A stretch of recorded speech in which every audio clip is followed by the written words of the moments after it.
I've been wanting to make this video for about a week now and intended to make it on Saturday to make up for the lack of Doctor Who, but forgot. So yeah, great. The problem now is getting me to take them off because I swear I keep putting them on all the time and they make me really happy. Anyway, back to the video. This video actually comes in two parts. The first part I'm going to talk about Russell T Davies standing down from the role as head writer and executive producer of Doctor Who and turning it over to Stephen Moffat. And in the second part I'm going to talk about the trailer for the second half of Doctor Who.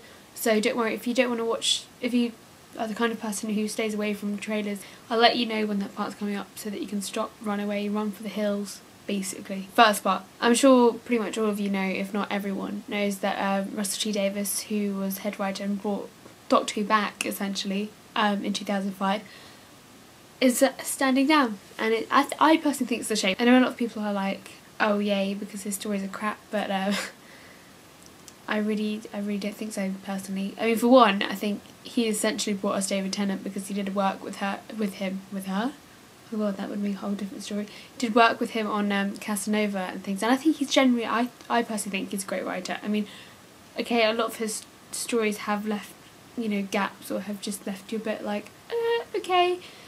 But essentially they're all really good stories, so I don't know. I would be sad to see him go, but to be replaced by Stephen Moffat, like, amazing.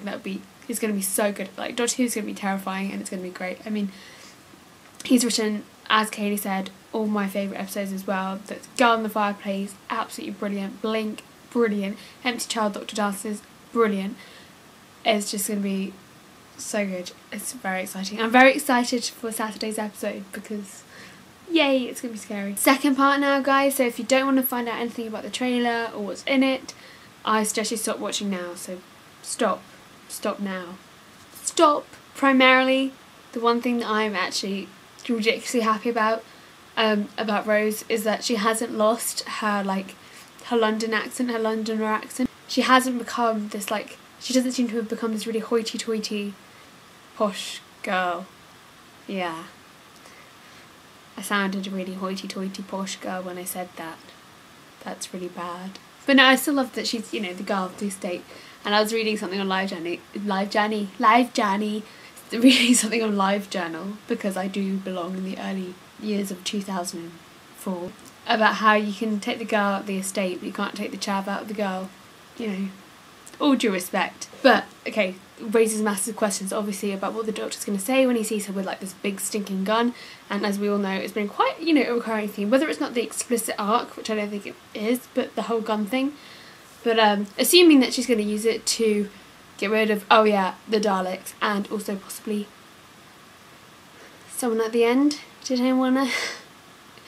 Who was in their head? Didn't seem like quite a Dalek, I don't think. But I'm not spoiled for the finale. This is just pure speculation. Speaking of Daleks, cool thing of the day, my Dalek mug. Someone who I did this school event with saw this. He had an Easter egg in it, and someone saw it and bought it from me, so that was really nice. Anyway, back to the trailer. And I love the Doctor's face when he says, when Donna asks him whether, like, seeing Rose back is a good thing or not. But then I saw that later scene, there was like a little flash. It looked like the TARDIS was on fire. That can never be a good thing, and it looked like it was from the same scene. I don't know, maybe I'm just over speculating here, but yeah. And what was with the Doctor and that kind of, like, there's a bit where he's like holding out his sonic screwdriver and he seems to be going through the time vortex or going through something really, really fast, and he seems to be flying. Now, I know this kind of happened in this year's Christmas special, but he seems to be flying just by virtue of his sonic screwdriver. I don't know, it would be something like magnetic or something. It just bit my tongue. Ow. I don't know if it would be like because he's holding it. I don't know. I don't know how they're going to work around it. I just hope they don't make it too, like, end of season 3 levitating-y, because that was a little bit, that was on the verge of awful in a way. It was on the verge of just a bit like, yeah, but you can't make him fly, guys. You can't make him fly. I mean, the great thing about when he flew in the Christmas special was because, like, it wasn't off his own accord. He was clearly being lifted up by angels, and yes, he still had that messianic quality, but it wasn't him flying, which the end of series 3 was. But levitating. Bee was flying, essentially. I say essentially so much. I did really like the whole like darkness thing running through the whole trailer. It was really, and the whole trailer was really dark itself, which I thought was really effective.